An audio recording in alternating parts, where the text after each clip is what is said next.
हमने previous lecture के अंदर introduction to data structure and algorithm पढ़ा था और हमने कुछ चीज़ें डिस्कस की, नॉर्मली चीज़ें को डिस्कस की, डेटा स्ट्रक्चर क्यों पढ़ा जा रहा है, नीड क्या है, उसके बारे में थोड़े से उसके जो हमारे पास स्ट्रक्चर्स हैं जिसमें हमने कहा कि लीनियर और नॉन लीनियर डेटा स्ट्रक्चर कौन कौन से हैं, हम उसके बारे में थोड़ी सी बात की।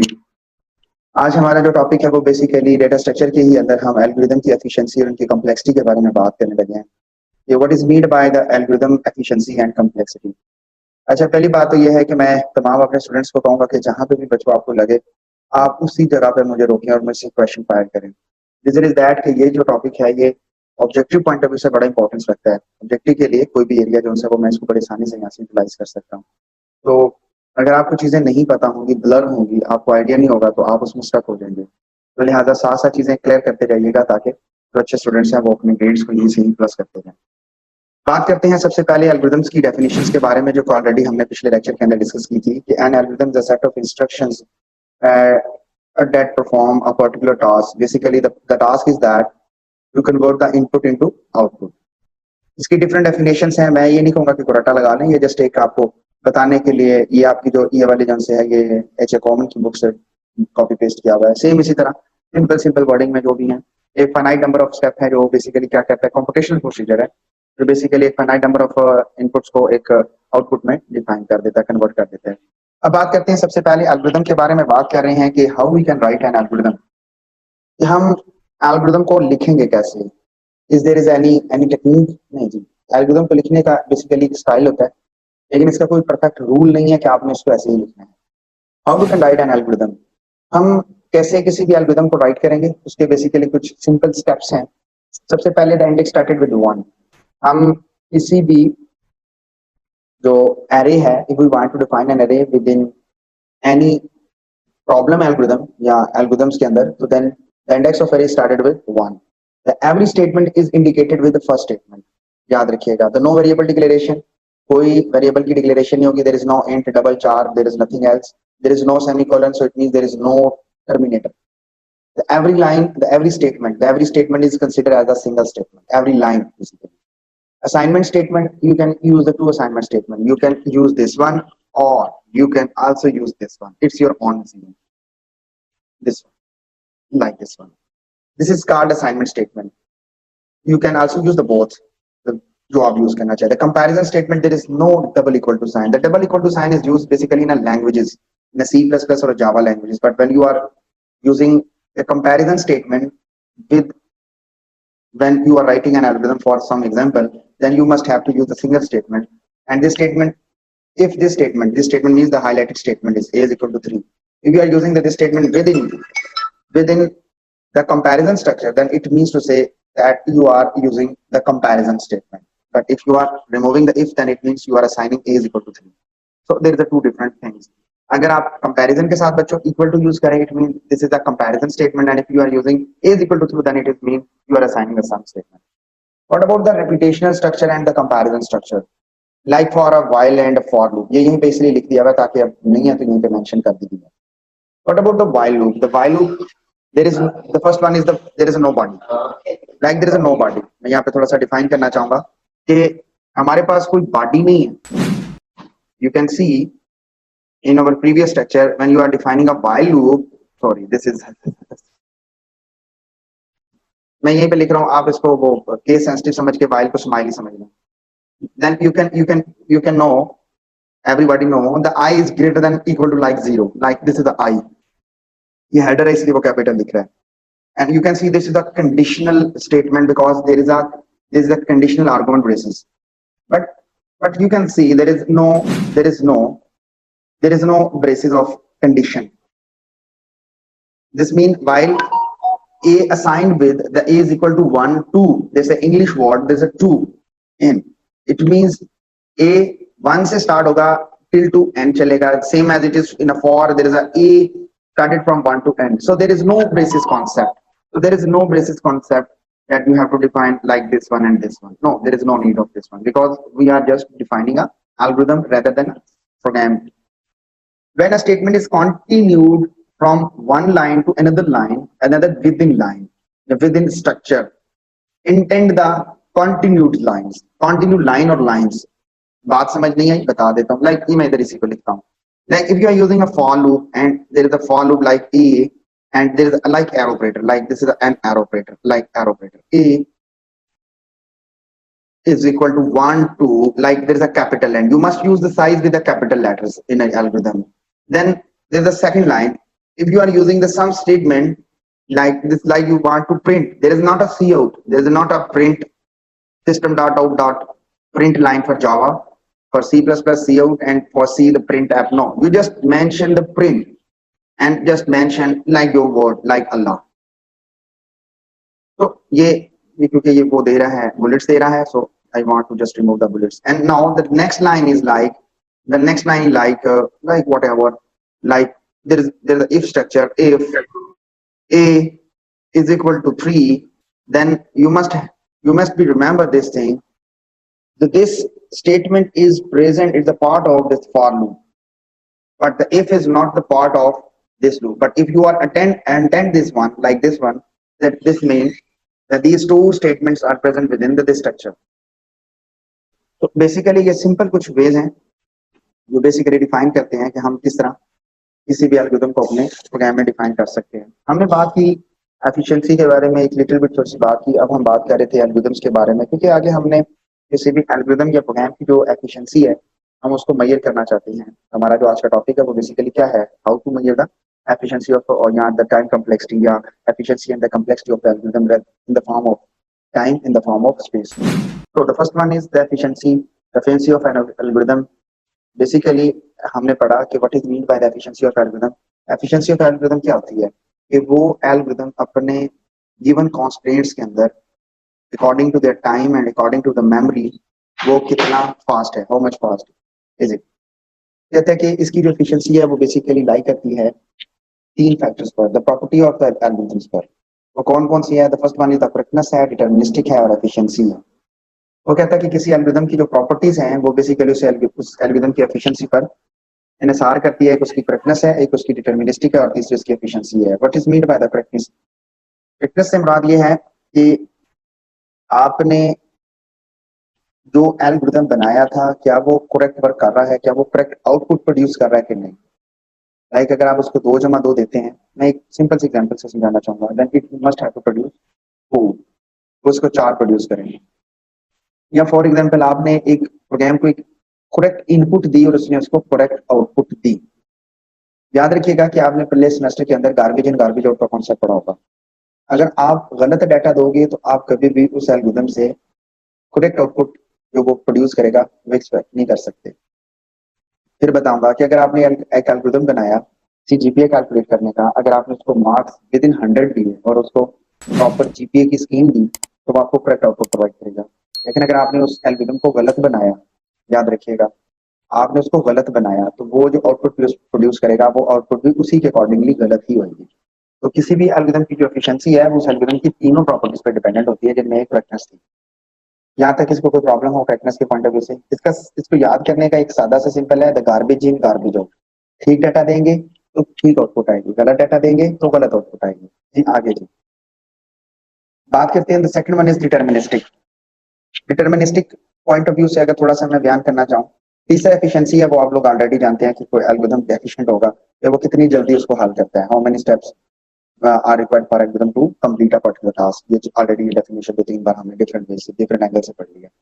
डिटरमिनिस्टिक्स के बारे में मैं थोड़ा सा यूं बयान करता हूँ कि लाइक मैंने इस क्लास में मैं एग्जांपल क्लास के लेना चाहूंगा कि मैंने फॉर एग्जांपल जफर सानी को मैंने एक एल्गोरिथम दिया, एक प्रॉब्लम दी और मैंने कहा कि यू जस्ट डिजाइन एल्गोरिथम, और जफर वो एल्गोरिथम डिजाइन कर लेता है। फॉर एग्जांपल वो एक जीपीए कैलकुलेट का एक एल्गोरिथम है। देखिए एल्गोरिथम की बात कर रहा हूँ, उसकी इंप्लीमेंटेशन की बात नहीं कर रहा, एल्गोरिथम है। ठीक है, आगे देखेंगे कौन से एल्गोरिथम्स हैं हम। उस एल्गोरिथम को मैंने दिया, उसने मरियम को भी दे दिया, माविया को भी दे दिया, असमत को भी दे दिया। अब तीनों को वो दे दिए जी उसने, मतलब मरियम को भी, माविया को भी, असमत को भी, वो तीनों एल्गोरिथम्स दे दिए। अब ये एल्गोरिथम्स तीनों के पास मौजूद हैं। वो अगर आप गौर से देखिएगा, एक तो है उनके पास लैंग्वेजेस, अब कोई जावा में करे, कोई सी प्लस प्लस में करे या कोई पास्कल में करे, या वो राइट किसी एक ही लैंग्वेज में करे। लाइक तीनों बच्चों ने, तीनों स्टूडेंट्स ने उसे किसी एक ही लैंग्वेज के अंदर इंप्लीमेंट किया, लेकिन जो इन्वायरमेंट था उसका वो डिफरेंट था। जो इन्वायरमेंट था वो डिफरेंट था। इन्वायरमेंट से मुराद क्या होता है? ऑपरेटिंग सिस्टम उसका डिफरेंट था, उसका वर्जन डिफरेंट था, उसका कंपाइलर का या आईडीई का। मतलब इन्वायरमेंट कंप्यूटर का क्या हो सकता है? या ऑपरेटिंग सिस्टम चेंज है, या जो सॉफ्टवेयर यूज कर रहे हैं उसका वर्जन चेंज है, या उसका कंपाइलर किसी और नौयत का है। कंपाइलर रहेगा वही, बट किसी और फॉर्म का, किसी और वर्जन का। और उसे इनपुट दी, पहले उसको इनपुट दी 2+2, उसने 4 जनरेट किया। फिर 2 दी एफिशिएंसी जनाब, उसने 2+6 जनरेट कर दिया। फिर 2+2 दिया, फिर उसने 4 कर दिया। यानी कभी वो ठीक प्रोड्यूस कर रहा है, कभी वो रॉन्ग इनपुट प्रोड्यूस कर रहा है। तो किसी भी एल्गोरिथम के अंदर डिटर्मिनिस्टिक होना जरूरी है कि वो दूरंदेशी पॉइंट ऑफ व्यू से अपने आंसर्स को करेक्ट करे, रेदर देन प्लेटफॉर्म। यानी इंडिपेंडेंट नहीं है वो, डिपेंडेंट नहीं है बल्कि इंडिपेंडेंट है। तो वो डिपेंडेंट नहीं है कि वो एल्गोरिथम इसी लैंग्वेज में किया जाएगा तो आंसर ठीक देगा और एफिशिएंट होगा, बड़ा फास्ट होगा। नहीं, कहने से मुराद ये है कि वो इन चीजों से बालातर होगा, उसके अंदर ये डिटर्मिनिस्टिकली ये प्रॉपर्टी एग्जिस्ट करती रहेगी। एफिशिएंसी, इसकी डेफिनेशन ऑलरेडी मैंने फिर दोबारा बता दी है। किसी एल्गोरिथम की जो कॉम्प्लेक्सिटी है, जैसे हम नॉर्मली कहते हैं कि किसी एल्गोरिथम की जो कॉम्प्लेक्सिटी है वो क्या है, बेसिकली कि वो एल्गोरिथम कितने टाइम में किसी प्रॉब्लम को हल करता है। अगर हम कहेंगे ना कि कॉम्प्लेक्स एल्गोरिथम है, इट मींस टू से कि वो ज्यादा टाइम ले रहा है। हम कहते हैं कि वो एक एफिशिएंट एल्गोरिथम है, इट मींस टू से कि वो थोड़े टाइम के अंदर थोड़े टाइम के अंदर एक बड़ी प्रॉब्लम को हल करने की एबिलिटी रखता है। Basically the which measures is more important, कि कौन कौन से मेजर्स जो हैं वो ज्यादा जो हैं वो रिक्वायर्ड हैं फॉर द कॉम्प्लेक्सिटी। बेसिकली बच्चों याद रखिएगा कि कॉम्प्लेक्सिटी दो किस्म की होती है आपके। एक होती है स्पेस कॉम्प्लेक्सिटी और एक होती है आपके पास टाइम कॉम्प्लेक्सिटी। स्पेस कॉम्प्लेक्सिटी और टाइम कॉम्प्लेक्सिटी में से जो ज्यादा मोस्ट इंपॉर्टेंट है वो हमारे पास टाइम कॉम्प्लेक्सिटी का फैक्टर है। मैं इसके लिए एक छोटी सी आपके साथ एक चीज शेयर करना चाहूंगा ताकि आपको इस चीज के बारे में एक आइडिया हो सके कि स्पेस और टाइम कॉम्प्लेक्सिटी में सबसे बड़ी जो बात है वो मैं क्यों इस पॉइंट ऑफ व्यू से बोल रहा हूँ। पहले मैं थोड़ी सी बात कर लेता हूँ स्पेस कॉम्प्लेक्सिटी के बारे में, कि स्पेस कॉम्प्लेक्सिटी जो सी है वो क्यों जरूरी है, वो क्यों कम इंपॉर्टेंस रखती है रेदर देन टाइम कॉम्प्लेक्सिटी के पॉइंट ऑफ व्यू से। मैं आपके साथ शेयर करते हैं कुछ ये चीज। कॉम्प्लेक्सिटी के बारे में बात कर रहे थे कि there are two type of complexities हैं जी। The first one is the time complexity and the second one is space complexity. First है जी कि आपके पास स्पेस कॉम्प्लेक्सिटी है कि how many bytes are required by an algorithm to perform a particular task. Second one is the time complexity कि किसी भी एल्गोरिथम को अपनी प्रॉब्लम हल करने के लिए, किसी खास प्रॉब्लम को हल करने के लिए कितना टाइम रिक्वायर्ड होगा in the form of second. सादा सी बात है, मेरे पास अगर दो अरे हैं जिनका साइज n और n है, जरा गौर से देखिएगा डियर, मैं आपके साथ एक चीज शेयर कर रहा हूँ। अ सिंपल स्पेस एग्जांपल आपके साथ है, एडिशन ऑफ टू अरे विद साइज n। हम अज्यूम करते हैं कि इनका साइज n है जिसमें a b एंड कोई दो अरे हैं जिन्हें हमने सम करना है इनटू द थर्ड अरे। दो अरे हैं, दोनों का साइज n है, देन देयर इज 2n। हमने ऐड करना है एक अलग से अरे के अंदर, सो दिस इज 3n। दो अरे ऐड होंगे, जिसमें ऐड होगा वो c होगा, तो 3n। हमें 3n स्पेस रिक्वायर्ड है। n आपके पास नंबर ऑफ डाटा है, एलिमेंट्स है। फॉर लूप लगाई, ये प्रोग्राम है और वैल्यूज आ गई। नेक्स्ट चलते हैं। वो कहता है कि हम इसको कम भी कर सकते हैं और हम इस प्रॉब्लम को 2n भी कर सकते हैं। कैसे कि हम दोनों अरे को जब ऐड करते हैं तो स्टोरेज किसी एक अरे में रख सकते हैं। इसके अलावा आप जानते हैं कि स्पेस जो सी है वो अब प्रॉब्लम नहीं है, क्योंकि मेमोरी जो सी है वो चीपर एंड मोर चीपर हो रही है डे बाई डे। जब आपके पास ये day by day cheaper and more cheaper हो रही है तो लिहाजा स्पेस प्रॉब्लम ही नहीं है। तो प्रॉब्लम किसकी है जी? Time complexity. The time complexity basically जो हमारे पास है, याद रखिएगा, जो टाइम कॉम्प्लेक्सिटी है वो फैक्टर हमारे पास ज्यादा इंपॉर्टेंट है rather than the space complexity. कि टाइम कॉम्प्लेक्सिटी जो है वो ज्यादा इंपॉर्टेंट फैक्टर है rather than space complexity. So बात कर रहे हैं जी टाइम कॉम्प्लेक्सिटी के पॉइंट ऑफ व्यू से जी। तो टाइम कॉम्प्लेक्सिटी में वो कहता है the measure of the amount of time required to execute an algorithm. ठीक हो गया जी, बात क्लियर होगी यहाँ पे जी कि कितना टाइम रिक्वायर्ड होगा किसी भी प्रॉब्लम को हल करने के लिए। वो कहता है the major factors that are not affected the time complexity analysis. वो मेजर फैक्टर कौन कौन से हैं जो नहीं अफेक्ट करते किसी भी एल्गोरिथम की टाइम कॉम्प्लेक्सिटी को? द फर्स्ट वन इज, किसी भी लैंग्वेज के अंदर अगर आप किसी भी एल्गोरिथम को इंप्लीमेंट कर रहे हैं तो वो उस एल्गोरिथम की कॉम्प्लेक्सिटी के ऊपर इफेक्ट नहीं डालता। Second one, the quality of the compiler. आप सी में कर रहे हो, जावा में कर रहे हो, सी प्लस प्लस में कर रहे हो, वो उस एल्गोरिथम की टाइम कम्प्लेक्सिटी पे इफेक्ट नहीं डालता। The second one is the quality of the compiler. इसमें कोई डिपेंड नहीं करता जी कि आप जावा का कंपाइलर यूज कर रहे हो, सी प्लस प्लस का कंपाइलर यूज कर रहे हो, या फिर आपने कोई नया वर्जन का कंपाइलर यूज किया, ओल्ड वर्जन का कंपाइलर यूज किया। The second one is the speed of the computer. Speed of the computer नहीं डिपेंड करती, याद रखिएगा कि आप नहीं, ये इस पर डिपेंडेंट नहीं है किसी एल्गोरिथम की एफिशिएंसी। मैं ये बयान कर रहा हूं, इस किसी भी एल्गोरिथम के ऊपर याद रखिएगा नहीं डिपेंड करता कि कंप्यूटर की स्पीड क्या है। तो फिर किसी एल्गोरिथम की एफिशिएंसी किस पर डिपेंडेंट होती है कि नंबर ऑफ अरिथमेटिक ऑपरेशंस कितने हैं उस प्रोग्राम के अंदर, नंबर ऑफ कंपैरिजन कितने हैं उस एल्गोरिथम या प्रोग्राम के अंदर, कितनी बार एक सर्टेन लूप जोन सी थी वो रोटेट कर रही थी उस एल्गोरिथम या प्रोग्राम के अंदर, और कितनी बार नंबर ऑफ जो अरेज हैं, कितनी बार जो नंबर ऑफ अरेज हैं हमने उनको एक्सेस किया है ड्यूरिंग द होल प्रोग्राम। बात समझ आ रही है जी कि हमने उसको कितनी बार एक्सेस किया है। अच्छा बच्चों ध्यान रखिएगा, अब जो मैं गेम स्टार्ट करने लगा हूं, जो चीज आपके साथ शेयर करने लगा हूं, वो नॉर्मल तौर पे जो स्टूडेंट्स होते हैं वो इसमें ना स्टक हो जाते हैं और कहते हैं सर कि हमें इस चीज के बारे में कोई समझ नहीं आ रही। तो मैं चाहूंगा कि आप मेरे साथ साथ अगर रहेंगे तो थोड़ा क्लैरिटी के साथ ये चीजें साथ साथ होती जाएंगी। मैं अगर इस एल्गोरिथम के बारे में बात करूं, एग्जाम कमेटी में रख लें, जो मिनट्स हुए पड़े हैं, मुझे बताइए कि इस एल्गोरिथम के अंदर, मेरे साथ रहिए प्लीज, मुझे बताइए कि मैं इस एल्गोरिथम को जब इंप्लीमेंट करता हूं, जैसे कि ये जावा के अंदर आ गई है, इसमें system dot out dot print line समझ लें सी आउट है, ये सी आउट स्टेटमेंट है।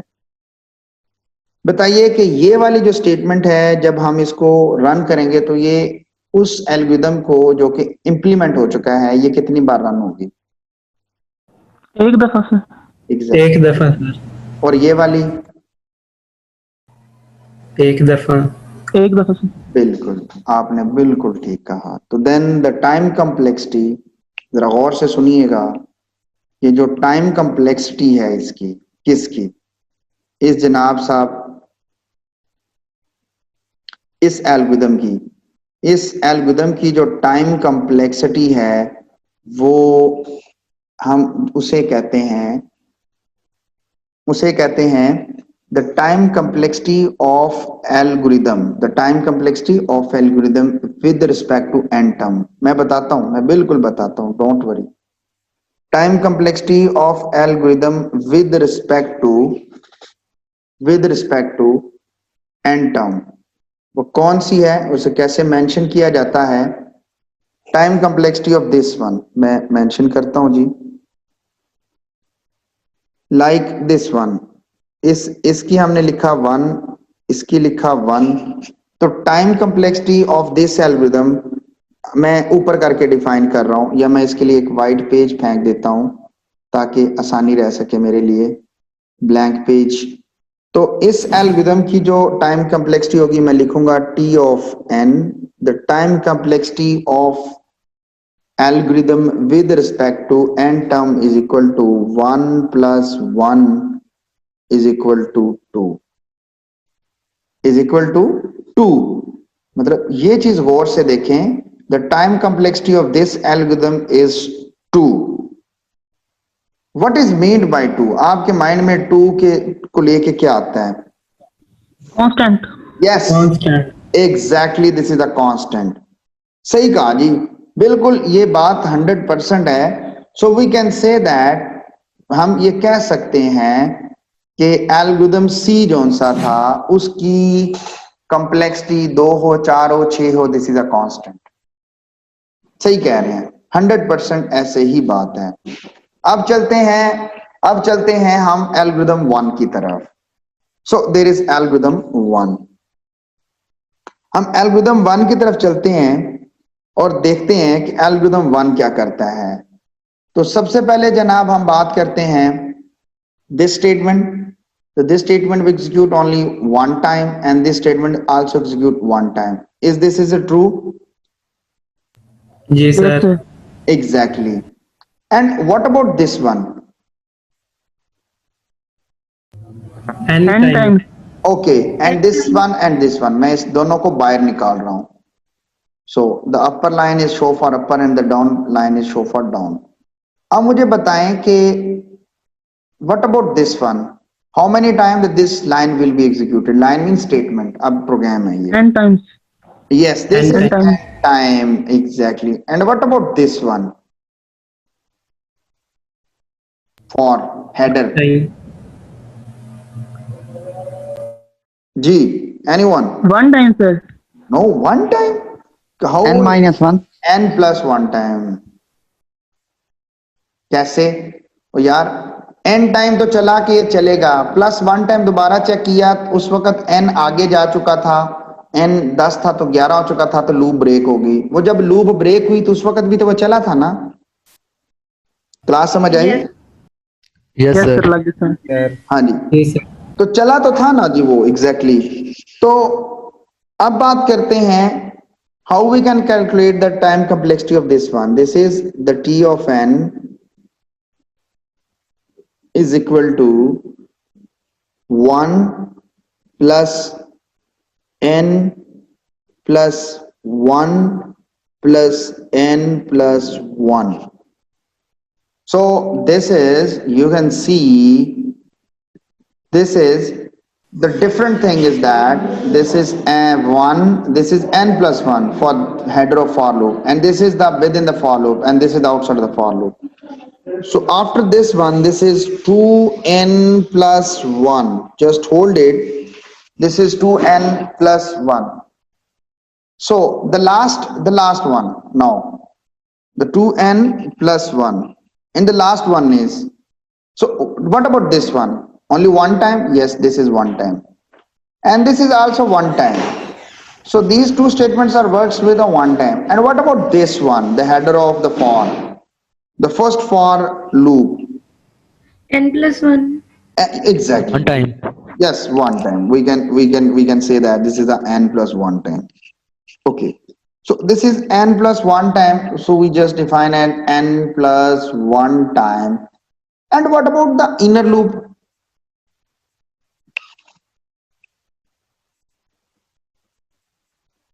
So I plus I 1. plus 1 I Yes, plus you 1 can say that the I and the I is depending on the n. So we can say that n plus I plus 1.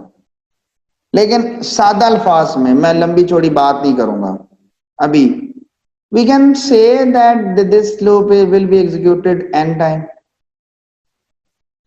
Basically this is n plus I plus 1 है, no doubt ठीक कह रहे हैं जो बच्चे समझ रहे हैं, बट मैं आसान अल्फाज में, भाई ये n टाइम है तो ये से एक बार कम ही चलेगी, तो दिस इज n टाइम, और अगर ये n टाइम चल रही है तो ये उससे भी एक स्टेप कम चलेगी। So this is n minus one time.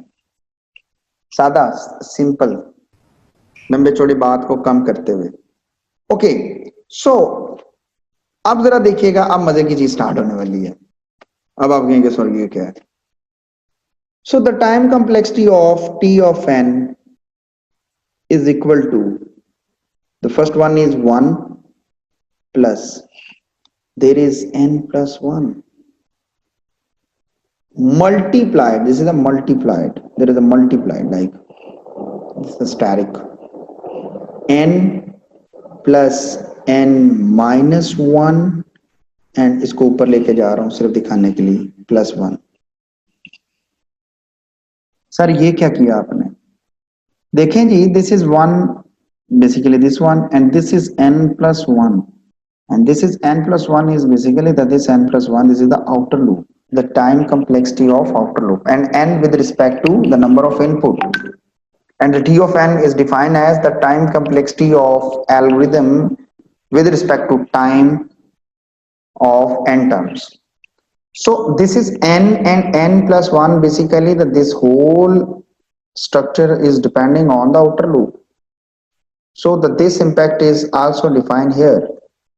You can see n plus 1 multiplied into n plus 1, n plus n minus 1.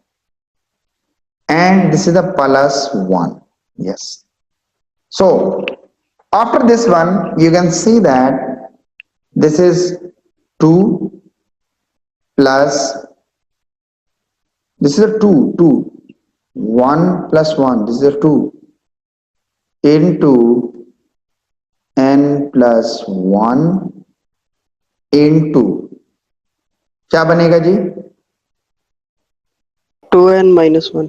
Yes, exactly. And after this one, after the simplification of this whole structure, we got 2n square,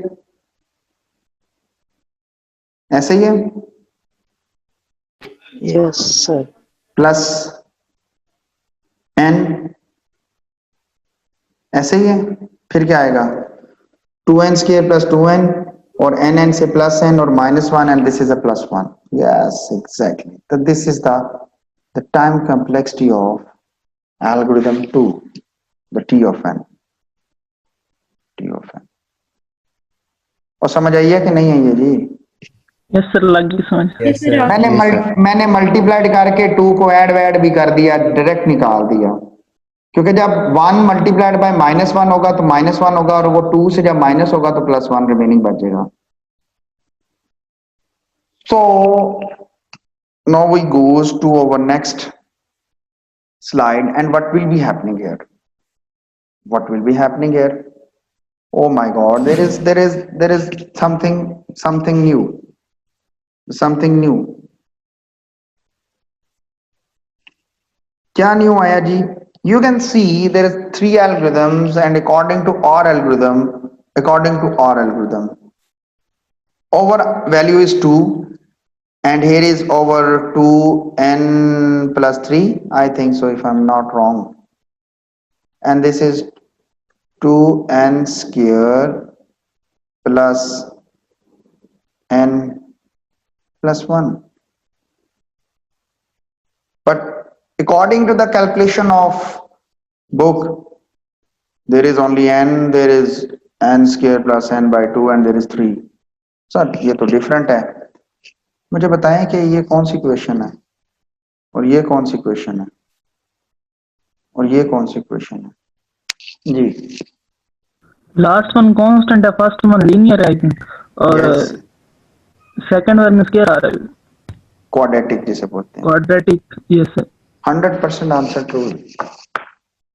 बात ही खत्म हो गई, उसने तो answer ही देके खत्म कर दी बात को। 100% this is a linear quadratic and constant, the constant is always constant. Sir लेकिन कोफिशिएंट में और कांस्टेंट में फर्क क्यों आया? कोफिशिएंट में और कांस्टेंट में, this is a lower index. बात करेंगे कि मुझे इससे गर्ज ही नहीं है जी, मुझे गर्ज है n स्क्वायर से, ये मुझे n स्क्वायर से गर्ज है, मुझे इससे कोई गर्ज नहीं है। थोड़ा आगे चलते हैं, शायद आपको मजीद इसकी क्लैरिफिकेशन आगे मिले अच्छे वाली। आगे चलते हैं, जरा इसको देखते हैं। इसी वजह से उसके कांस्टेंट और कोफिशिएंट जोन से हैं, वो कांस्टेंट और कोफिशिएंट जोन से हैं, वो फर्क पड़े थे। बच्चों आपके सामने एक प्रोग्राम है, the sum of array with n elements. आप जरा गौर से देखें बच्चों के सम इंट a और इंट n, ठीक हो गया। Int s is equal to 0 से स्टार्ट हुआ, और ये जो स्टेटमेंट है मैं इसको हाईलाइट करता जाता हूं, ठीक है, ताकि आपको इस चीज की क्लैरिटी मिले। This statement is executed only one time and also this statement is executed one time and this statement is also executed one time. I initialize एक बार होगा, s 0 से इनिशियलाइज एक बार होगा, रिटर्न एक बार होगा, इसीलिए उसने कहा कि सिर्फ 3 ये लाइनें वन टाइम चलेंगी और ये 3 आ गया इसका। अब कितनी लाइनें कितनी बार चलेंगी? Statement number 3, statement number 4, statement number 5, ये देखें स्टेटमेंट नंबर 6, स्टेटमेंट नंबर 7। यार ये सारी n पर डिपेंडेंट है, आइट्रेशंस पर डिपेंडेंट है, किसकी? लूप की। तो लूप की आइट्रेशंस n पर है डिपेंडेंट, तो n टाइम तो सबको ऐड कर लिया।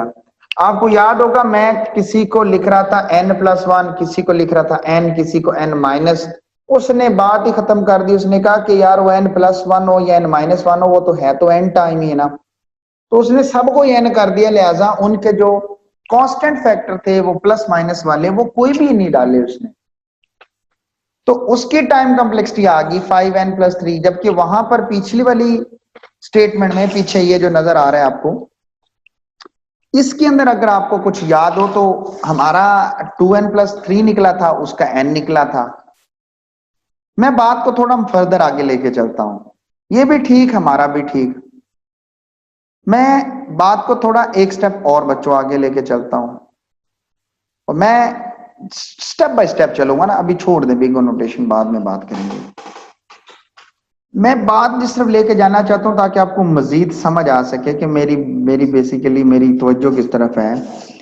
n इंटू यानी 7n प्लस 10, जिसमें 7 is the coefficient of n और 10 उसका 100 सॉरी और 100 उसका कांस्टेंट है। जब नंबर ऑफ इनपुट 1 थी, when the number of input is 1, जब बच्चों नंबर ऑफ इनपुट 1 थी तो उस वक्त आपके पास जो कंट्रीब्यूशन फैक्टर था, क्योंकि 107 बनी तो उसने कहा कि 107 में से 100 की कंट्रीब्यूशन टाइम कम्प्लेक्सिटी को बढ़ाने की ज्यादा है। इस तरह जब बच्चों 1000 हुई, गौर से सुनिएगा, तो उसने कहा यार ये तो 100 है, ये तो 7000 बन जाती है, तो 7000 में 100 की कंट्रीब्यूशन तो ऐसे ही है जैसे जैसे नॉर्मल कहते हैं जी कि आटे में नमक के बराबर है। तो यार इतना थोड़ा सा नहीं यार, तो 7n की कंट्रीब्यूशन ज्यादा है। And one the 10 raise to power 6, अब बताएं कि अब किसकी कंट्रीब्यूशन? n की।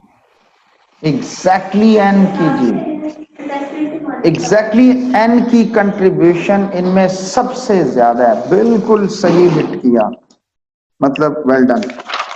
अब चलते हैं थोड़ा आगे। अब जिनको समझ नहीं आई भी ना, वो अब्दुल्ला बोला है मेरे ख्याल से, मुझे उसकी आवाज से थोड़ी सी शनाख्त है।